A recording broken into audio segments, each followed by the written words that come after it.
नमस्कार दोस्तों। पश्चिम बंगाल की धरती कुछ समय बाद चुनावों की गवाह बनने वाली है। तमाम पार्टीज के नेता पश्चिम बंगाल में डेरा डाले हुए हैं। राजधानी कोलकाता में डेरा डाले हुए हैं, लगातार जनसभाएं कर रहे हैं, रैलियां कर रहे हैं। तमाम पार्टीज के नेताओं की तरफ से कहा जा रहा है कि भैया हम ही जीतेंगे। अब जीतेगा कौन, ये तो खैर आने वाले वक्त में साफ हो पाएगा। लेकिन फिलहाल पश्चिम बंगाल में मतुआ समुदाय को लेकर काफी बात हो रही है। लोग मतुआ समुदाय को लेकर चर्चा कर रहे हैं। आखिर ये मतुआ समुदाय कितना पुराना है, क्या रसूख रखता है, क्या पश्चिम बंगाल में वजूद रखता है, और तमाम राजनीतिक पार्टियां जो हैं वो किस तरीके से मतुआ समुदाय को अपनी तरफ खींचने का प्रयास कर रही हैं। हमारी आज की इस वीडियो में हम आपको यही बताने वाले हैं। तो चलिए शुरू कर लेते हैं। साल 2019 लोकसभा चुनाव की तैयारियां चल रही थी। भाजपा ने बंगाल की 42 लोकसभा सीटों में से 22 को जीतने का टारगेट सेट कर रखा था। फरवरी में पीएम मोदी ने बंगाल में अपने चुनाव प्रचार का आगाज ठाकुर नगर से किया। बंगाल का ठाकुर नगर मतुआ समुदाय बहुल इलाका है। चुनावी रैली को संबोधित करने के बाद पीएम मोदी बड़ों मां से मिलने पहुंचे और उनका आशीर्वाद लेने के लिए वो मतुआ समुदाय के 100 साल पुराने मठ में पहुंच गए। इतना ही नहीं, भाजपा ने बोरोमा के पोते शांतनु ठाकुर को बोंगन लोकसभा सीट से मैदान में उतारा और बोंगन लोकसभा सीट पर पहली बार कमल खिल गया। अब आते हैं नवंबर 2020 में। भाजपा ने पश्चिम बंगाल की सत्ता को हासिल करने के लिए 200 सीटों का टारगेट रखा। गृह मंत्री और भाजपा के चाणक्य कहे जाने वाले अमित शाह चुनाव प्रचार का आगाज करने 2 दिनों के बंगाल दौरे पर पहुंचते हैं। अपने व्यस्त कार्यक्रम से समय निकालकर अमित शाह मतुआ समुदाय के घर गए और वहां लंच किया।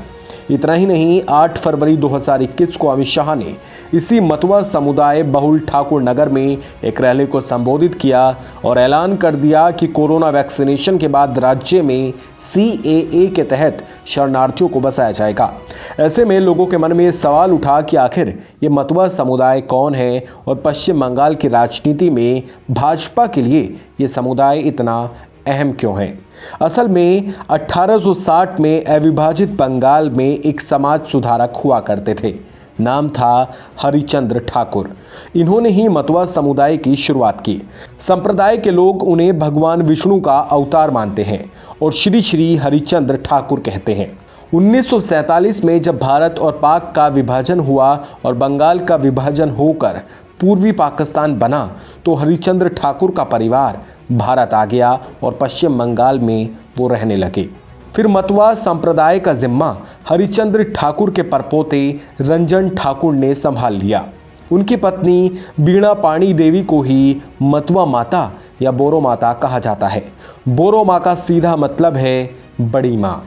बोरो माँ ने पाकिस्तान से आए नामशूद्र शरणार्थियों की सुविधा के लिए बांग्लादेश के बॉर्डर पर ठाकुरगंज नाम से एक बस्ती बसाई।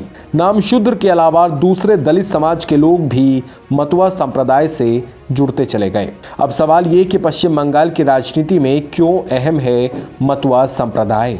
2011 की जनगणना के मुताबिक पश्चिम बंगाल में अनुसूचित जाति की आबादी करीब 1,84,00,000 है। मतुआ संप्रदाय के लोग हिंदू धर्म को मानते हैं। राज्य के करीब 10 लोकसभा सीटों पर मतुआ समुदाय हार और जीत तय करने में अहम भूमिका निभाता है। ये 10 सीटें हैं कृष्णानगर, सिलीगुड़ी, रानाघाट, कूच विहार, मालदा उत्तरी, रायगंज, मालदा दक्षिणी, जयनगर, बर्धमान पूर्वी, बर्धमान पश्चिम।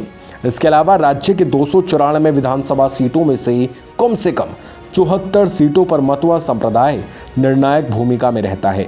यही वजह है कि मतुआ संप्रदाय चाहे बीजेपी हो या फिर टीएमसी, दोनों के लिए बहुत महत्वपूर्ण है। तृणमूल प्रमुख ममता बनर्जी संप्रदाय की बड़ों मां से लगातार मिलती रही। 100 साल पूरा करने पर ममता विशेष कार्यक्रम में शामिल हुई।